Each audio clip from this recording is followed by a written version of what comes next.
Hello everyone, good morning. So I think this could be a good time to start. We may have some more people joining a little bit later, but I would assume this is the moment to start. So Almudena and I are here. So first of all, let me take advantage of these introductory words to thank the team. We are in the last unit of this training. We will still have an additional webinar to solve doubts about these last exercises, but this is the closing unit. So first of all, thank you everyone for being there, for being part of it. Thank you, of course, the team for an amazing work that they always do. Thank you, Almudena, for being here with us today. So without further ado, I'm gonna start with the presentation. Let me start by saying that I'm very excited to be at this point now, right? I mean, we have gone through the different stages to come to the implementation phase. It's not just implementation, as we will see, but to actually make it happen. So let's go through the presentation. I will start and then pass the word to Almudena. And I will try not to go too slow, not too quick either, but I will try to make one or two remarks in each of the slides.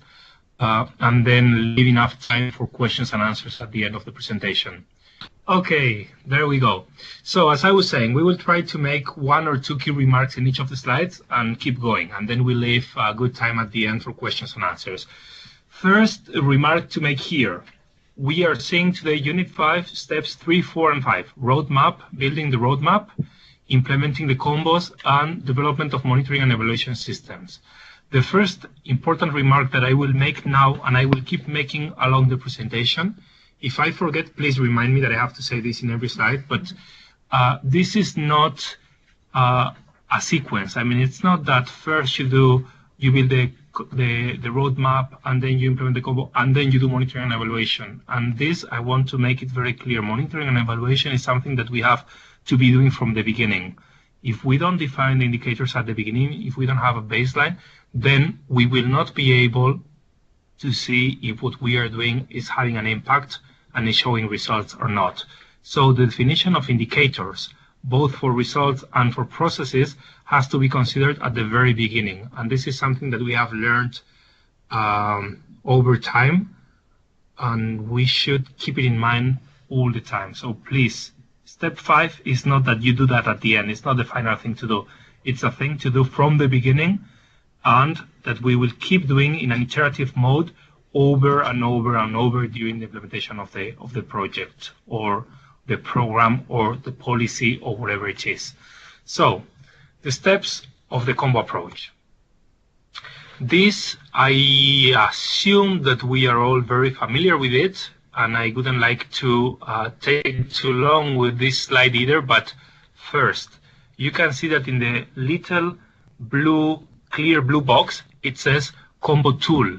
I mean, step 0, 1, and 2, and part of 3 are part of the tool. Now, if we consider the entire approach, including all of step 3, 4, and 5, then it's not just a tool, it's an approach. And I mean, any of us who has been dealing with implementing projects, any implementation of any project has a definition of the problem or of the project or however you want to call it, and then it has a strategy, and then it implements, and then it evaluates. So that's in the sense that it's an approach, because it's a normal approach to any implementation of a project or a program or whatever it is, but with very specific modes of going through it, and that's where we would like to stop today. So if we see this same graph from the perspective of the training, we know that steps 0 and 1 were covered by Unit 3. Then we know that step 2, the theory of change, was Unit 4, and then steps 3, 4, and 5 will come together in Unit 5, which is now. Why are we doing this? Because actually, I mean, if we were gonna do a training about implementation, that could in itself be a whole training. So we are not going to go deep into implementation today, but we want to acknowledge how the entire mechanism works, right? Since we just finished Unit 4, I'm going to do a very quick recapitulative of theory of change, and then I will pass the word to Almudena for the building of a roadmap. So, let me just make sure that I say the things I want to say in the correct order. Yeah. So, first, and I'm going to do a very quick recapitulative of steps 0 and 1. And this is the adoption of the approach of combos. And I think we have gone through it and we are clear with it, but I would like to make sure that we are completely clear about that.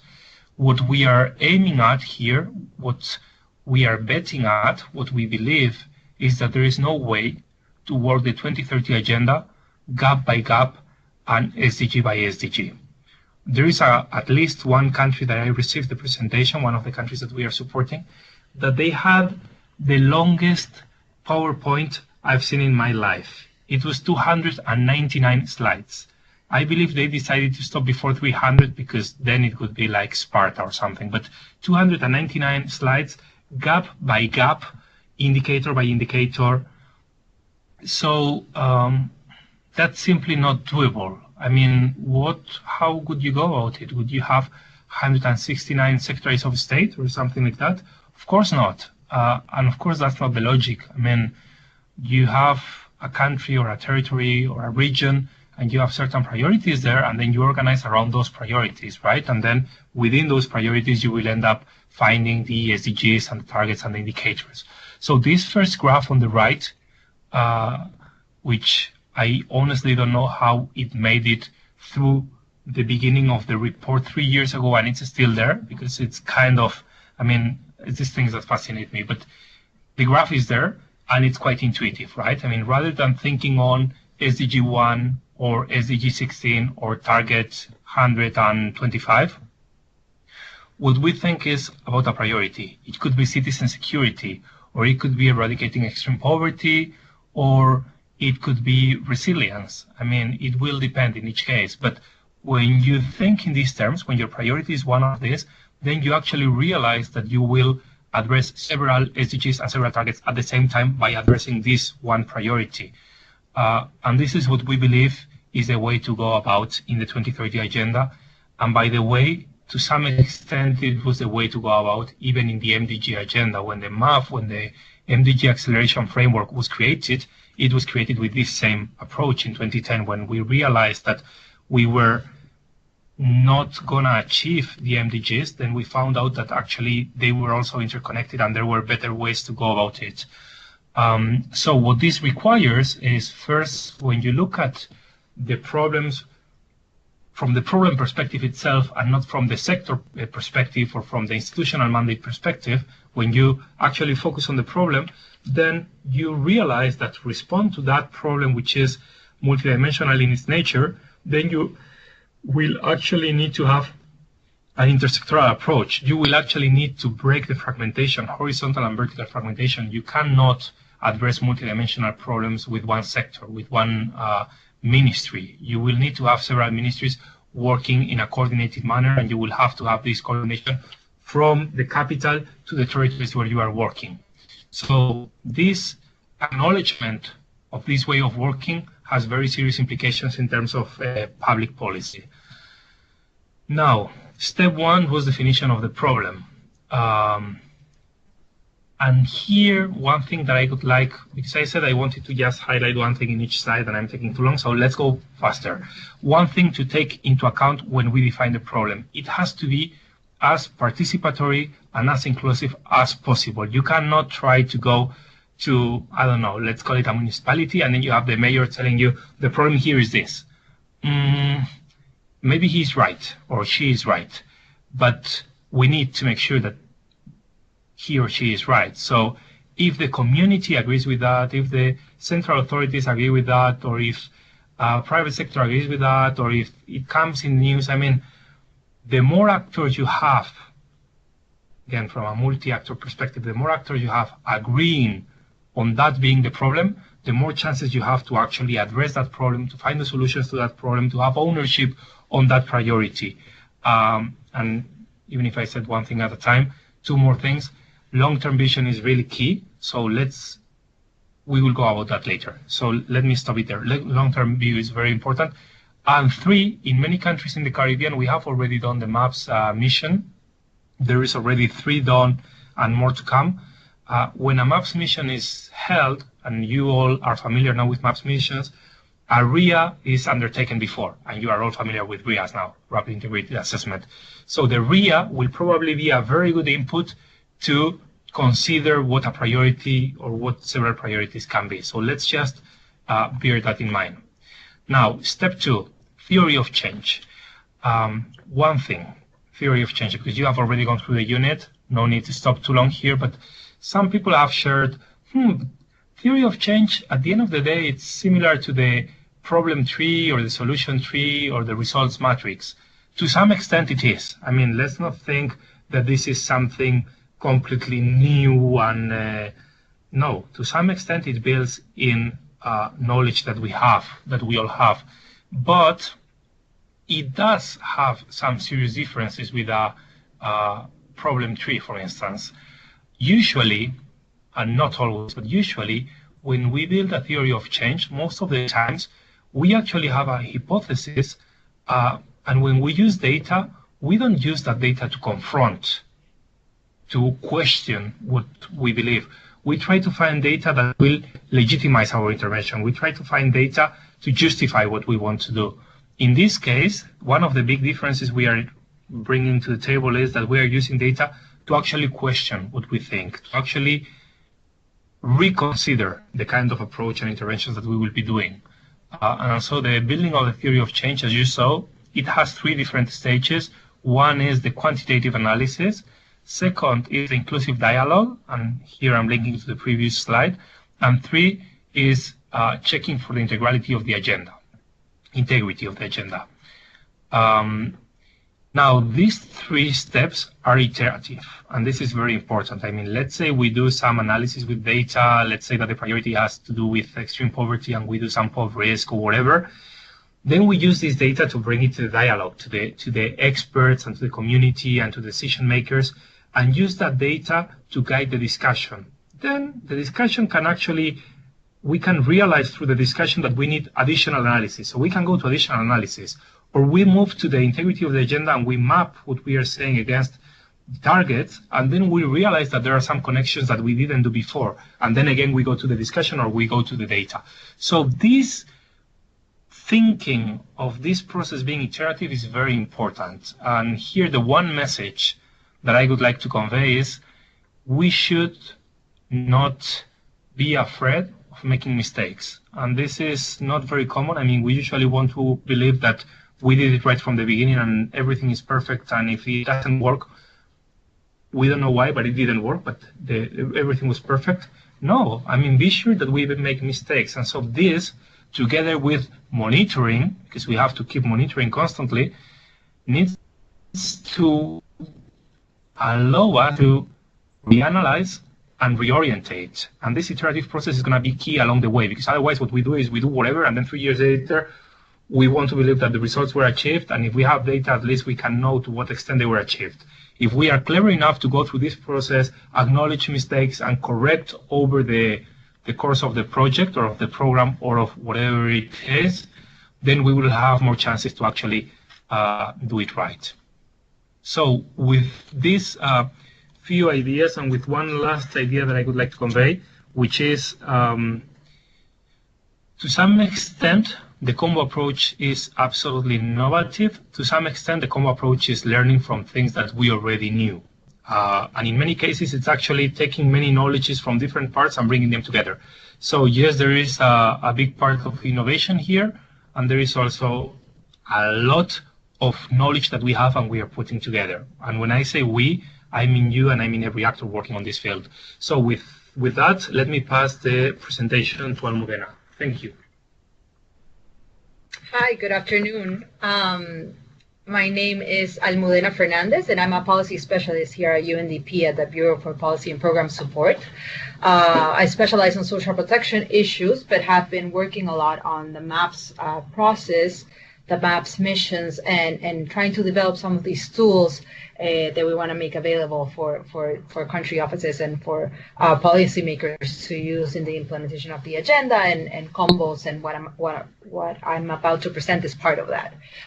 So what we're going to do now is go from the theory of change, which we saw in the previous unit, building the theory of change, and which Alejandro just summarized, into developing what we're calling the roadmap. The roadmap is basically the strategy for implementation. So how do we get from the theory of change of how the identified problem is solved, step by step, how do we implement those interventions, and how do we overcome those obstacles to actually get to the solution of the problem. So the theory of change and the analysis performed to put it together, both quantitative and qualitative, has given us a set of drivers towards the solution of the identified problem. That's where we are now. So what we want to move towards is breaking down those drivers into the interventions that will actually make them possible, prioritizing those interventions into what we call the acceleration interventions, then looking at those interventions and trying to understand whether there are some bottlenecks for them to actually achieve the perceived outcome, and overcoming those bottlenecks, finding solutions for those bottlenecks, which we're calling catalysts, and then how we actually go about implementation means, and looking at the viability and the feasibility of implementing this roadmap.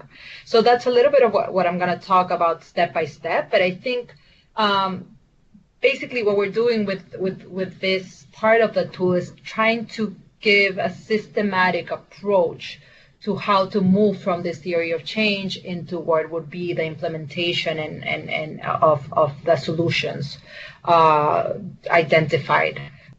So that's where we are. So basically, once the drivers have been identified, what we want to do is understand what interventions would enable those drivers. We want to take it down a level into actual actions that can be done on the ground to really enable those drivers, which eventually move towards the solution of the problem. So that's where we are. There's many ways to determine or to come up with these interventions. In our experience, while doing the theory of change and going over the quantitative and qualitative information, data, the analysis, the social dialogues, interventions pop up. So there's a lot of, you will be able to see what is already being done in terms of those issues, or what are some interesting innovative ideas that could potentially be done around those issues. Another important source of information to identify these interventions are existing national planning documents. These could be long-term, mid-term planning documents, or more specific sectoral documents. So, for example, if the problem that is being solved and the enablers have to do with education, then you might want to look at the education strategy in the country, if there is one, which will very likely not only list everything that is being done in terms of education, but also potential new interventions that perhaps for one reason or another haven't been implemented yet, but have already been thought of and have already been analyzed as means to move towards educational goals in the country. So that's another important source of information, looking at the analysis that has already been done in the context of putting these national planning documents together. Existing studies of ongoing interventions. For example, if you're thinking about an intervention that has to do with temporary employment program, many of these in many countries have been evaluated both from the government or from other independent actors. So in what sense there exists already studies and evaluations that can be used.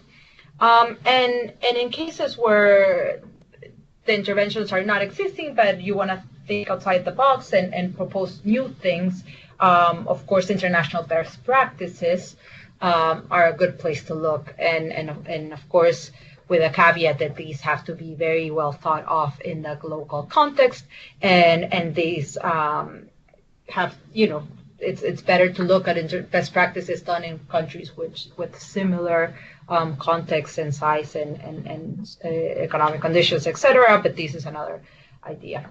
So having said all that, the idea is to have a list, a pretty comprehensive list of potential interventions that could enable these drivers that have been identified prior.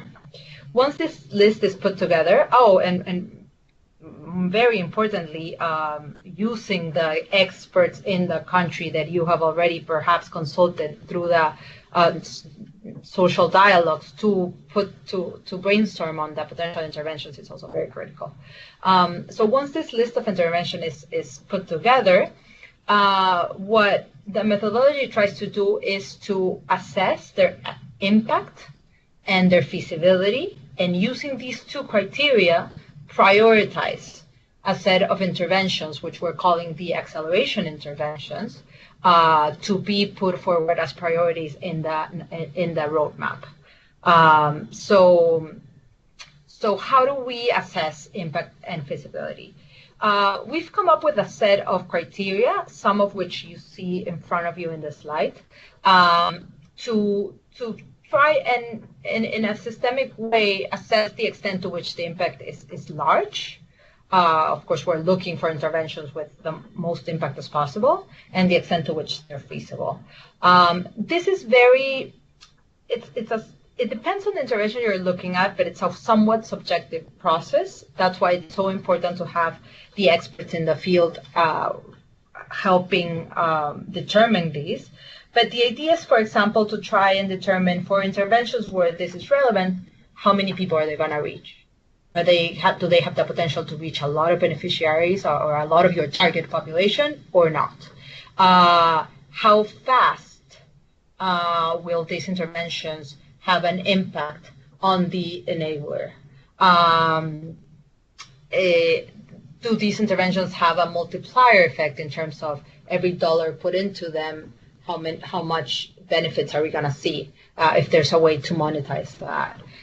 So there's quite a few of impact criteria which we've put together. Like I said, what you see in front of you is only an example. We're working on a more comprehensive and more perhaps accurate, hopefully, criteria, but it's along these lines. And how do you assess that? It's impossible, I think, for most interventions to actually have a specific number, but what we want to do is we're using a color coding system to determine whether the impact is substantial, the impact is positive, the impact is small, or the impact is neutral, there's no impact. So you'll see in the next slide what the colors look like. So the idea is your most educated estimate using everything you have at hand. If you have quantitative data, then fantastic. But if not, using experts' opinions, etc., trying to determine, well, this intervention has the potential to have a substantial impact in enabling this driver, and that's how you would rate them. The same concept applies for the feasibility. We also use color-coded system to rate that. But some of the criteria used, for example, are, given the political and economic context, is this feasible? Is there administrative capacity to actually implement such an intervention? Are there any available funds, both already existing in the country or perhaps funds that can be assessed internationally? Is there institutions that are able to implement this?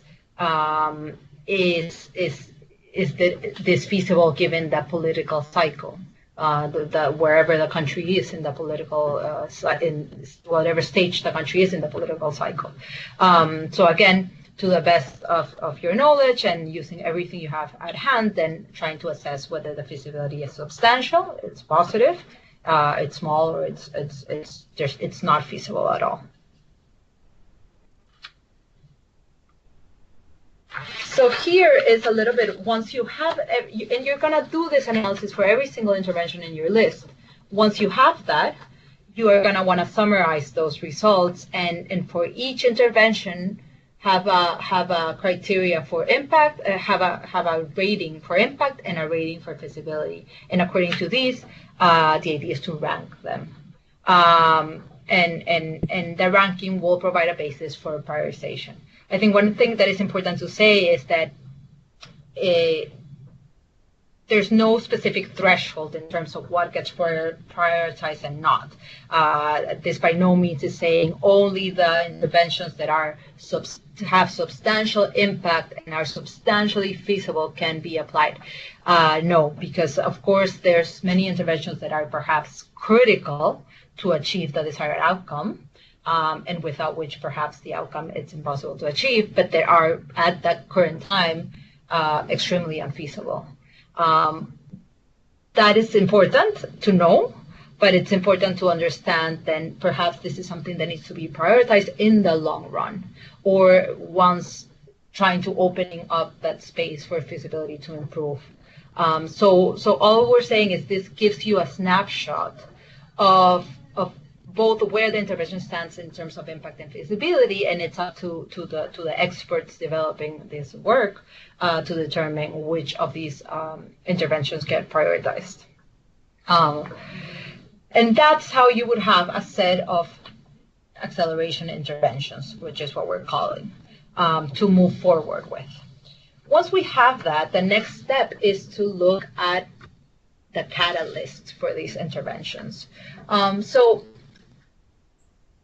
some of the interventions that are going to be prioritized, some of the acceleration interventions are going to be ones that already exist and are being are implemented in the country, but for some reason they're not having the effects that that they could have in order to accelerate progress towards solving the identified problem.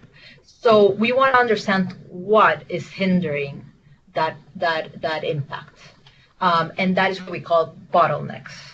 So what are the bottlenecks for these interventions that we've identified as potentially having substantial impact in a specific driver? What is hindering that impact? So this gets to a very granular level, but it's very important to understand this, because this is where really we think we can unlock progress and really achieve acceleration. So we've come up, and this is based on a methodology that was used during the MDG era, the MDG acceleration framework called the MAF, which did a lot of this work of bottleneck assessment. So this criteria that you see in front of you is based on what was developed for the MAF, but also what was learned through implementing the MAF in over 16 countries where it was implemented. So basically, there's different types of bottlenecks. These can be done at the planning and policy stage of the implementation of an intervention. This may have to do with financing and budget, the provision of service, the offer of service, the use of services or the demand, or they perhaps can be cross-cutting. And you know, just to give you a few examples, for example, the bottleneck might be that there's legislation that for some reason doesn't allow a certain intervention to be scaled to the extent that it needs to be scaled. Or there's perhaps some institutional blockage in terms of lack of coordination between implementing agents, etc. Of course, financing and budget are critical. They might have to do with the offer of the service. So perhaps if we're looking to expand educational achievement, a key bottleneck might be there's not enough schools, or there's not enough infrastructure for children to get to school. Or there's not enough teachers, or teachers don't have incentives to work in certain geographic areas, for example, very remote areas. So the bottlenecks can go at level of offer. They also could have to do with the use of services. For example, health clinics, health services are not provided in local languages, or health clinics are not equipped with the necessary equipment to actually for women to feel comfortable accessing them, or etc. So this is just the idea of giving you these categories and these subcategories, is to really start the thought process of what this bottlenecks are, what they could be, because they do happen at different stages. And the same intervention in different contexts, in different countries, or even within a country in different local localities, can have a bottleneck in different points in time. We want to identify bottlenecks for each intervention that is deemed it's already in place, but it's deemed that it's not being effective and it's not being efficient. It's not having the effect that it's that you think it could have. So you want to do this analysis and identify bottlenecks for each of the interventions. Just a note of, we said before, some of the interventions are going to be new. Some of the interventions that are going to actually enable progress are going to have things that, are never been done in that country. In that context, a bottleneck analysis per se doesn't make a lot of sense, because it's not there to analyze what's hindering it. But it is important to just, given international best practices, other places where it's been applied, or just common sense, what are the potential blockages to this intervention? And some a priori thought on these potential bottlenecks can actually help design interventions in a way that they avoid some of these bottlenecks. So again, this specific analysis might not be able to be done for interventions that are new, but I think this kind of thinking, and perhaps even these categories, can help design interventions that hopefully avoid some of these common bottlenecks. So once we have a list of bottlenecks, and the next slide provides a few examples of potential bottlenecks at each of these categories. And the way it's done is you might want to map step by step the process needed for the implementation of an intervention. And then for each of these steps, think of the categories that were assessed, and think about the potential bottlenecks on those categories. And this is an example. But once we have that list, what we want to do is try to understand, try to brainstorm and think, what are the potential solutions for those bottlenecks? For some, it's going to be very straightforward. If the bottleneck is just not enough budget has been provided for a specific program to be scaled up, then increasing funding, it's very straightforward. Of course, how do you do that is another question. But for others, there's a lot of different ways in which a bottleneck can be overcome, and there's a lot of potential to be creative and to be innovative about these solutions. So it's important to understand the bottlenecks and then try to understand what are the potential solutions for these. Once that exercise has been done, try to assess the feasibility and the impact of removing that bottleneck. Because again, we want to prioritize these bottlenecks, right? What we're doing along this whole process is really trying to give you a systematic way to come out of this with, the possibilities are endless in terms of the number of interventions that can be done, the number of bottlenecks that these interventions could have, the number of solutions to these bottlenecks. So we want to give a systemic way in which to prioritize what we think would be good first steps that have the most impact on finding the solution to the problem that was identified at the beginning of the theory of change. So again, we want to understand what is the impact of removing these bottlenecks and the feasibility of these potential solutions. So for example, if we're saying that a big bottleneck to improve educational attendance to school has to do with security and children and parents not feeling safe for children to walk to school in the mornings, and thus they're keeping them home. So let's say in that case, the issue of security in a specific context is a bottleneck to the improvement of education of school attendance. Then what are some of the potential solutions? So of course, one potential solution can be increasing the police presence in that area.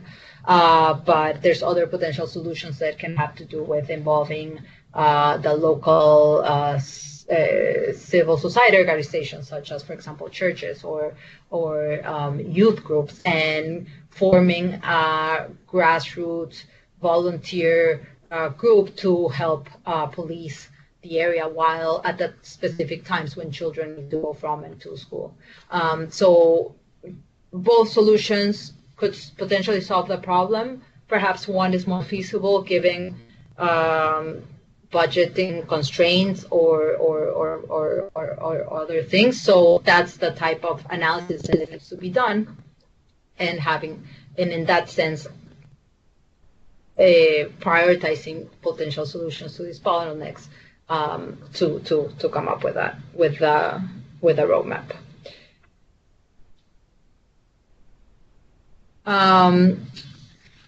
So with that, what you have at this point is a list of interventions that are prioritized, that we're calling the acceleration interventions, their potential bottlenecks for those where it's relevant to do this analysis, and solutions to those bottlenecks. And that's what's gonna be the gist, the meat of your roadmap. So as a final step, it's important to do an analysis of the feasibility of the roadmap itself. You already have some feasibility analyses in terms of the interventions and the bottleneck solutions, but you at this stage you might want to think about what is this administrative capacity for the implementation of this roadmap? What are the institutional arrangements necessary? What are the responsible actors for each of the specific actions that have been determined to actually implement these interventions and remove these bottlenecks, implement these catalysts? What is the estimated cost? Where's the money coming from? What's available at the local level? What other sources of financing can be tapped, if any? Are there any innovative sources of financing that could potentially assist towards the implementation of this roadmap, such as social impact funds or many of the environment funding that is available internationally? What is the timeline? So if you're determining responsible actors and the timeline in which it's reasonable that certain actions will be completed, all of this should be determined in the roadmap. So of course, then this can be assessed. And again, I think it's very important here to reiterate that although a roadmap is done and might be put in a project document or whatever the strategy is going to be used for, this process should, to the extent possible, be a iterative process where some of these things are considered over and over again. So if we implemented a bottleneck solution, we want to know within months and not 10 years or 5 years whether that solution is actually helping to overcome the bottleneck. If it is overcoming that bottleneck actually improving the performance of the intervention to the extent which is having an impact on the enabler. So we want to be able to assess whether we took the right steps in the right direction, and if not, it's very easy to take steps back and move. Did we prioritize the right bottlenecks? Perhaps there were others that we didn't prioritize because they didn't seem feasible at the time, but now they're feasible and their impact is necessary. Or as we remove bottlenecks, overcoming other bottlenecks will become more important. So as much as we can make this a iterative process where this analysis is done on a constant basis, the impact towards the solution the solution to the problem will be most. And with that, I'm gonna pass it back to Alejandro, and we'll be open for questions at the end.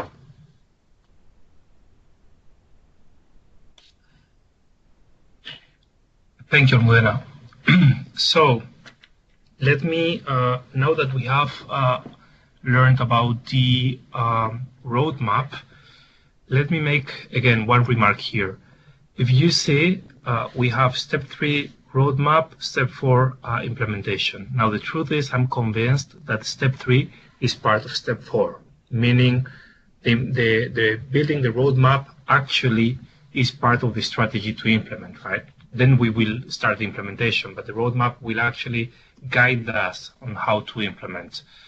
As I said before, we have just added one slide for implementation, and we have brought together steps 3, 4, and 5, and put a special emphasis in step 3 because we believe it's still something that could be contained within this training and still go quite deep about it. Now, implementation, if we were to discuss implementation in depth, then we could need specific training for implementation. So what we are doing here is assuming that we have other materials for implementation. We are also considering if a training in implementation would be worth pursuing. But for the moment, we are assuming several things here. One, on the one side, we have UNDP people taking this training. So for UNDP people, we have Prince2 and other materials that we use as a baseline. And we have, of course, in the POP and in the intranet, how we go about implementation and all the steps that we need to welcome back, Patrick. All the steps that we need to follow. And for government people, there are some governments that have also their own guidelines on methodologies and implementing. And in some cases, they rely on partners or in UNDP. So what we wanted to say here is that when we are undertaking the combo approach and we are supporting a given government, be it central authority or local authority, in the process of defining the priority, developing the theory of change, building the roadmap, etc., it may happen, and it's happening, that governments ask for our support to implement the combo. And so the one thing that we wanted to say here is that for UNDP, there are 3 ways of undertaking this situation. One could be that the government tells us, thank you very much. We feel we are fully able of implementing this combo, and so we will not be needing UNDP's support for this stage or the UN's support for this stage. And they could maybe tell us that we should rather make a quality assurance or monitoring and evaluation support to their implementation. Or there is a chance that the government will say, there is a part of this combo that I feel confident enough to implement, but on the other side, I would like you to take responsibility over this and that. And we could also do that. There is a third chance that the government would rather say, for this moment, I don't feel confident enough in implementing the combo, so I would rather have UNDP or the UN implement it, and we will learn first by just supporting the process, and then eventually we will undertake it. So for UNDP standards, this is what we know as DIM, NIM, and support to NIM, right? Direct implementation, national implementation, and support to national implementation. So we are having this case in some cases in Latin America now, that some countries are asking for a project document to be developed where UNDP or the UN will be supporting or implementing some of these combos. So this is just something to bear in mind when we are thinking not just on doing the analysis, but on how to bring it to make it real. Couple of things to consider here. One is analyze, if necessary, changes in existing legal frameworks. That's quite important, and this is linked to some of the previous slides that we had about bottlenecks and this discussion about whether the approach should be national or should be in territories. We believe that the answer is both. But of course, the national scope is necessary and the long-term view and everything, but the reality will be happening in the territories, right? So in some cases, it will happen that the bottleneck is actually the legal framework, which cannot be solved at the territory level because it's a national level that the law is being defined, right? And the second is about capacity development or strengthening of capacities. And in this case, and because we are doing this training, I would like to take this training as an example. And it says there are trainings, for example. And we tend to actually do trainings. I'm going to be quite critical here, but I've seen some projects doing trainings for the sake of the training, right? And then the indicator of the training is how many people attend the training. How can that be an indicator? I mean, what are we aiming at when doing the training? For instance, in this one, in this combo training, and you will, and let me here share this information beforehand, we will be contacting you in some weeks after the training is finalized to see who of you are undertaking combos or are in the process of doing a combo or are in the process of supporting the government do a combo, because what we are aiming at here is not just to provide a training for 180 or 200 people, is to actually see how this knowledge is translated into combos being defined and implemented in the countries of the region and eventually of other regions as well. So the one thing here to bear in mind when I'm putting this example of training or capacity development is also, and going back again to monitoring and evaluation, is that when we define what an intervention is and how an intervention is successful or not, we have to consider the quality as a very important measurement of it. It's not just having trainings, it's not just having kids attending schools, it's not just, I mean, what is the success of kids attending school if the professor or the teacher has not knowledge in orthography and then kids leave school without knowing how to write? So quality is something that more and more is coming into the indicators of the SDGs, for instance, and satisfaction as well. Now, two more things here. One about participation of communities. And this has to do with what we were saying before about the participation in the dialogue process. We cannot think that we can go and impose an intervention in a community because we know better. I mean, the definition of the problem and the definition of the solution has to be participatory, and hopefully with local authorities and hopefully with the communities, because otherwise, if there is no ownership and there is no participation in definition, most likely our experience says it's not going to work. And then the quality of the interventions, as I was saying before, more and more indicators of the SDGs have now satisfaction as a measurement, which of course it's a challenge because satisfaction is something very subjective, but then again, it's absolutely crucial.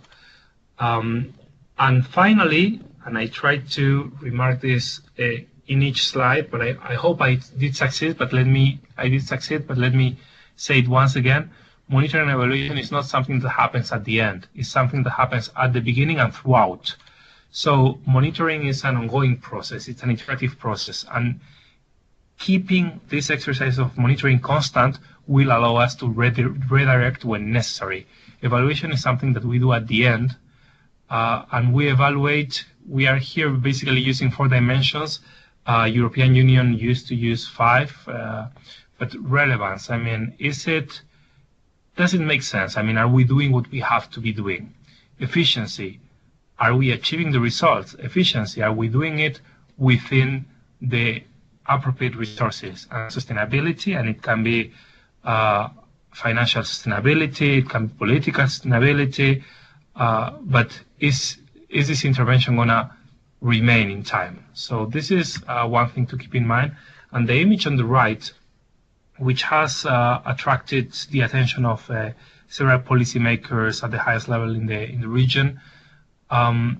We cannot just think of taking one indicator and one index, one composite index, and that's the way to measure if the thing is working or not. We'd rather have a panel a dashboard and actually have a series of indicators that we know are key and that have an impact on each other to see how we are keeping balance and how we are progressing. So when we do put a priority like resilience or extreme poverty or citizen security, we will have a bunch of indicators that will be crucial to keep constantly updated. We believe that administrative surveys, administrative registries are the way to go about it. I mean, if you see, we have been using a lot household surveys, and in some cases we use labor surveys, and in some cases we use census data, but we need something that is more focused, is more specific, and has a bigger a more constant frequency than just every 2 years or every 10 years. So this kind of registries allow for maybe 2 or 3 times a year of updating information. In some cases, it allows for amazing amount of data and of people to be followed. I mean, we have countries in the region that may have just 6 million inhabitants and they have 4 million in registries, and they can update the information twice a year. So that's amazing. Or countries in the region have 70 million people in these registries. So these registries are crucial, we believe, are quite easy to do nowadays. I mean, nowadays if we use, Google has a free system they call ODK, just to give an example, and you can actually adapt ODK to your own server if you want to, or you can use Google server if you want. You can use tablets, and at a very reasonable price, you can actually have frequently updated information. Just again, to give one extreme case, but because I believe that it allows us to understand to what extent this is simple. When I was working in Haiti after the earthquake, in the neighborhoods that were more affected by the earthquake, there was no data at all. And by just training 13 surveyors, just 13, adapting ODK to a server we had in our office, and using the tablets, we could have 30,000 points updated every month or every 2 months, something like that. And it was really, really, really doable in financial terms as well. We had GPS referenced every intervention in the neighborhood, small businesses, solar lamps, infrastructures, houses that were damaged, houses that were repaired. It's very, very doable. So Honduras, for instance, from having nothing to learning from Dominican Republic, adapting it, and now in Honduras they have 4 million people in administrative registries with information that they can update every 2 times every year. So this will allow us, let's say that our priority is, I don't know, children malnutrition. This will allow us to have very focused, updated information on how the variables are moving along the interventions that we are having. Are we having an impact or not? And again, this is something that we should keep doing constantly and reconsidering the interventions that we are defining and readjusting in an iterative process. So let me stop here. I'm going to just read what the homework for Unit 5 is. You are about to finalize. So let me go through it, even if, as you know, we will have another webinar to see these details. Let me read it quickly, and hopefully after this, I'm opening for questions and answers. It's 12:30, so we have 30 minutes as we had foreseen. So please feel free to either tell us to open your mic and we will unmute you, or to have your question written and we will read it and go through the questions. So for the homework, while you start writing your questions, for the 2 interventions identified in the previous assignment, please indicate the level of impact and feasibility based on the 4 levels of Table 4 of the unit. Achieves acceleration of progress, potentially achieves it, probably does not help acceleration, or does not bring any acceleration. As we saw from Almudena's presentation, even colors can help visually identify this, right? Select one of the 2 interventions and identify 2 potential bottlenecks. Define the time of bottleneck according to the categories of Figure 5. indicate a solution for the 2 bottlenecks identified and the impact of removing the bottleneck based on the criteria on Figure 5. Indicate which institutions, and here again, please think on vertical and horizontal articulation. So institutions can be at different levels, and you may want to consider that. Indicate which institutions are part of the implementation process for this intervention. Which, in your opinion, is the best role for the combo strategy? Direct implementation by the government, support to the government, direct implementation by the agency that develops the combo. Mention examples of information that should be captured by a monitoring and evaluation system for the combo strategy. Identify at least one indicator for measuring the progress of the combo strategy which is not captured by traditional data. For example, citizen security, empowerment of women, air quality. So this is the assignment for this last unit. Now, regarding the presentation we just went through, in case you have any question, please feel free to either write a question here or to either tell us to open your mic and just ask it directly. So we're gonna give now about 3 minutes to start receiving questions. Should we have known, we would assume that everything was extremely clear and that you are happy with the presentation, and we would leave it here. But for the moment, we have the coming 28, 25 minutes to dedicate for questions and answers. So please feel free. I'm gonna close it now for 2 or 3 minutes to see reactions, and then we take it from there. Thank you. So let's start here because we all agree that this is the key point. Let me read it so that we are all clear what we are talking about. Doreen Wilson, thank you, Doreen, for the question. Implementation is a top of mind issue here, and the structure of implementation is contentious and political issue. The government looks at UNDP for some suggestion how to unblock the impasse. Do you have advice? And link to that one, thanks. To me, the presentation was very clear from Yeva. The question usually appears when we start implementing. So let me go there before we go to the evaluation question about implementation. Yes, and that's why I said we could actually have a training just for implementation, right? What I see quite common in the region is that sometimes we have very good diagnosis, sometimes we have very good documents, very good analysis.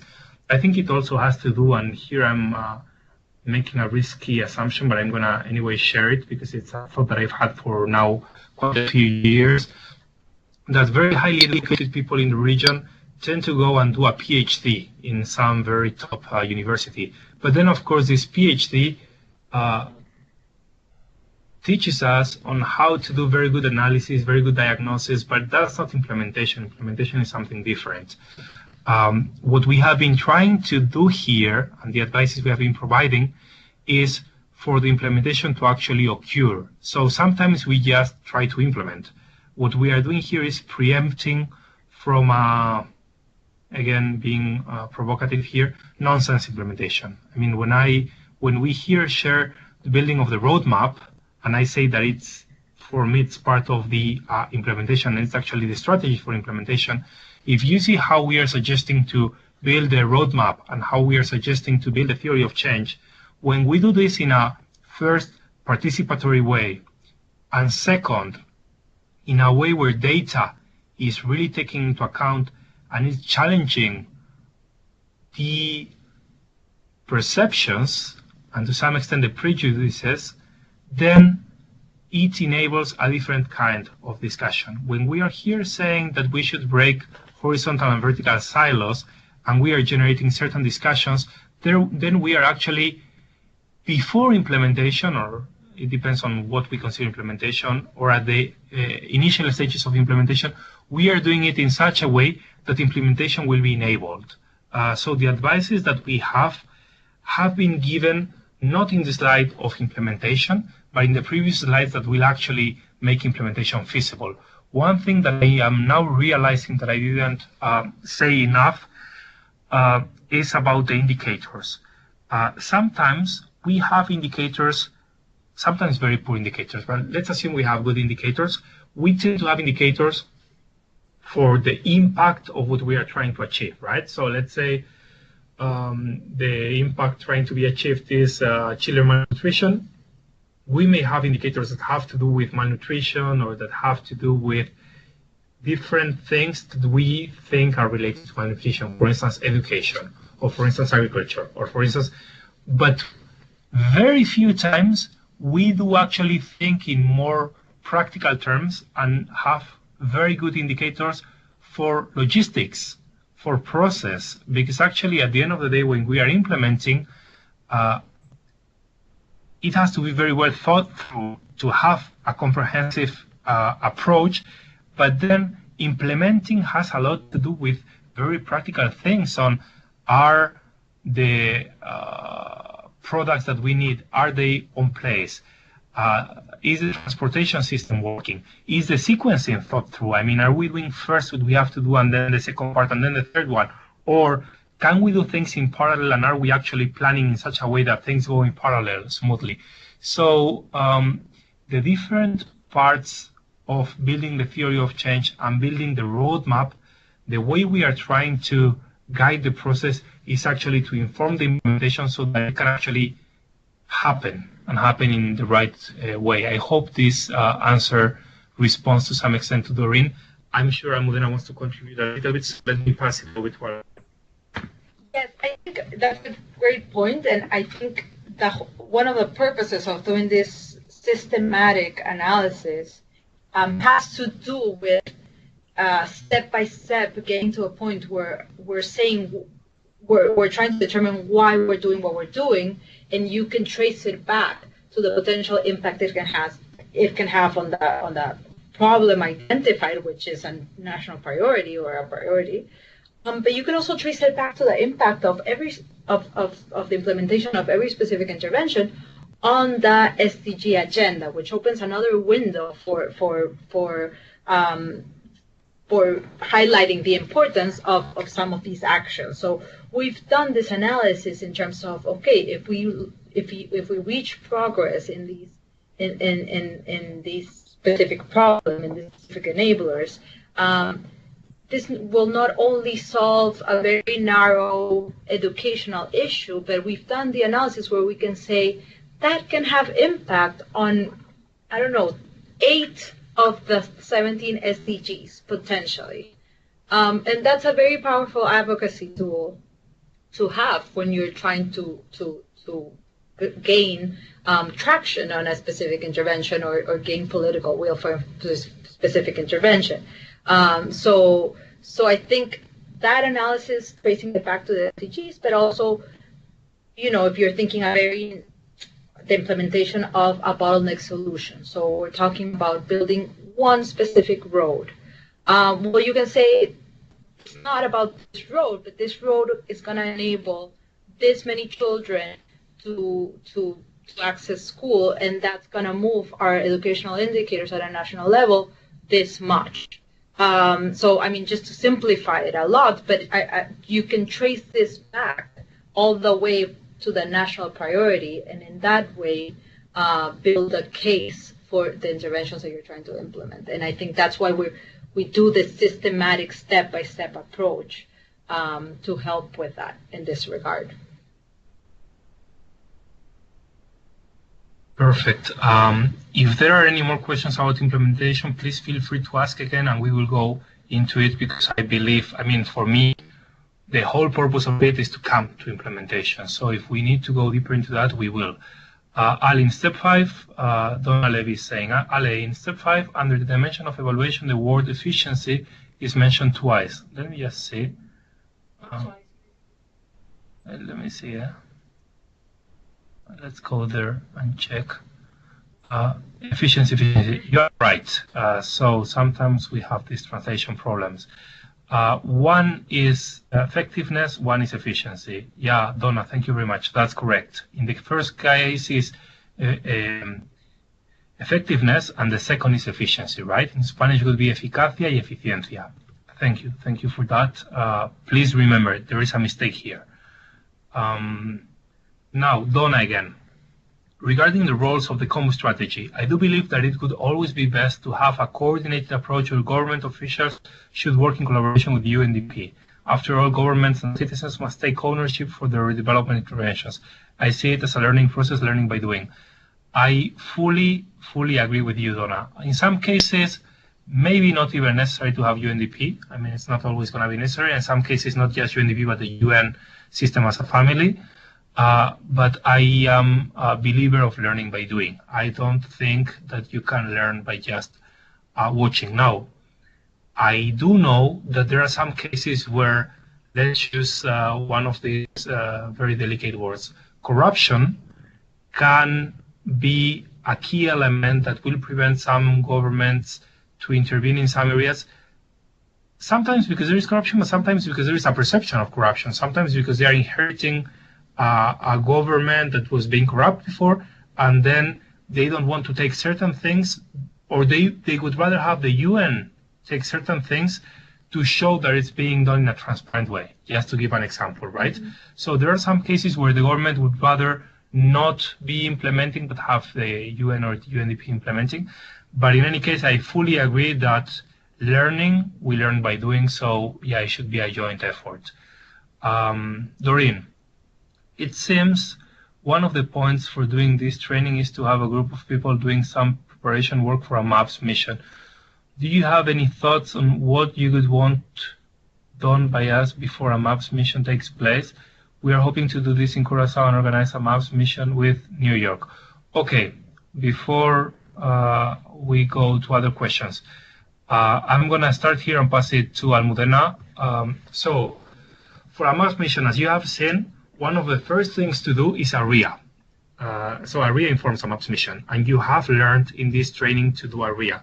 Actually, that's why this training is RIA plus combos, because we can have combos within the context of a MAPS or completely outside of the context of a MAPS. But when it's done in a MAPS, usually MAPS missions take combos as the backbone analysis tool. A RIA is done before that. So that would be something to clearly consider. Two, of course, a MAPS mission happens during 1 week. There is a lot of preparation work, and of course, a lot of work to be done after. Usually, if you ask me what is one of the biggest weakness of the combos done in MAPS missions, is that the data analysis tends to be quite poor because you don't have the time to prepare all that.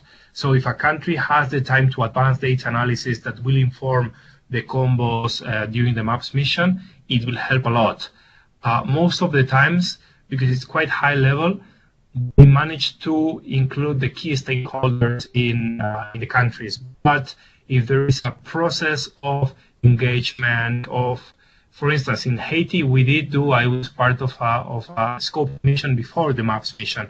So if there is scoping mission or if there is a preparatory work for stakeholders, for dialogue, etc., all that will definitely help have a much more successful MAPS mission, and then from there on it has to be taken over to continue the roadmap, etc. But let me pass here to Almudena, who I'm sure has more things to share. Thank you. Yes, that's a great question, because I think we're all trying to find where these tools meet the MAPS missions, which is now where we are very much focused on. A lot of us. I've had the chance to participate in 3 MAPS missions in the past few months. I've been to Jamaica and Trinidad and El Salvador, and I think MAPS missions, what we're able to accomplish, as Ale was saying, varies a lot in terms of what the country has done prior to the mission, and not in preparation for the mission, but just has done in terms of the SDGs. In countries where the SDG agenda hasn't been socialized as much with specific groups, then the MAPS mission spends a lot of its time doing that. So, for example, there's countries where we met with the private sector, but it's the first time anybody had reached out to them to discuss the agenda and the implications and the potential role the private sector has in the agenda. In countries where this specific group was very socialized and was already very on board, then they were able to contribute a lot to the discussion about enablers and acceleration, and we were able to come up with a set of accelerators and interventions that follow that received inputs that were very informed. So as much as can be done not just for the MAPS mission, but in terms of really socializing the agenda, trying to understand the gaps in the country in terms of implementation. And of course, the RIA is a first look at what some of these gaps may be, because you might discover, which we do in many countries, that certain goals are not reflected in the national planning documents at all. Then that's one step, but then also any prior discussion that has already happened with specific actors, the extent to which actors have been identified that are relevant to the gaps that are already being seen, and the extent to which these actors already understand the agenda and their role within the agenda, then all of that helps so that once the MAPS mission is there, we can push analysis forward as much as possible. To the best of my knowledge, I mean, at this point we've done, I think it's about 17 or 18 MAPS mission at the global level.